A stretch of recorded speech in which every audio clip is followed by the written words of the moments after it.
ஆதியாகமம் 49ஆம் அதிகாரம் 22ஆம் வசனத்தில் நான் பார்க்கும் பொழுது, யோசேப்பு கனிதரும் சரி, அவன் நீர் ஊற்றண்டையில் உள்ள கனிதரும் சரி என்று சொல்லி யாக்கோபு யோசேப்பை ஆசீர்வதிக்கிறதை நான் பார்க்கிறோம். யோசேப்பு பார்வோனுக்கு முன்பாக நிற்கும் பொழுது சுமார் 30 வயது உள்ள ஒரு இளைஞர். அவர் வாழ்க்கையில பார்க்காத பிரச்சனைகள், போராட்டங்கள் இல்லை. ஆனாலும் அதன் மத்தியிலும் கூட எல்லா சூழ்நிலைகளிலும் கனிதருகிற ஒரு ஜீவியம் ஜீவித்திருக்கிறார். இன்றைக்கு நீங்களும் நானும் இந்த கேட்கிற இளைஞர்களா இருப்பீங்கன்னா நீங்க நிச்சயமா உங்க வாழ்க்கையில நீங்கள் கனிதர முடியும். அதுக்கான காரியத்தை யோசேப்புடைய வாழ்க்கையிலிருந்து நாம் கற்றுக்கொள்கிறோம். யோசேப்பு கர்த்தருக்கு பயப்படுகிற ஒரு வாலிபராய் இருந்திருக்கிறார். அதனாலதான் அவர் கர்த்தருக்கு பயப்படுதல்னா என்னங்கிறத யோசேப்புடைய வாழ்க்கையிலிருந்து எளிமையாக நாம் கற்றுக்கொள்ள முடிகிறது.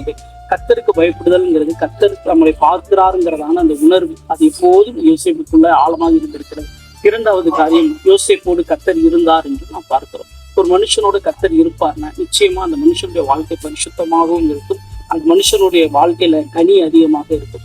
யோசேப்புடைய வாழ்க்கையில கனி இருந்ததற்கு கர்த்தர் பார்க்கிறாருங்கிற கர்த்தருக்கு பயப்படுகிற உணர்வு, இரண்டாவது கர்த்தர் கூட இருந்ததுனால நிச்சயமா கர்த்தர் உங்களோடு இருப்பார்னா நீங்களும் ஆசீர்வதிக்கப்பட்டவர்களா இருக்க முடியும். கர்த்தர் உங்களை ஆசீர்வதிப்பாராக. தான் பிரச்சனை.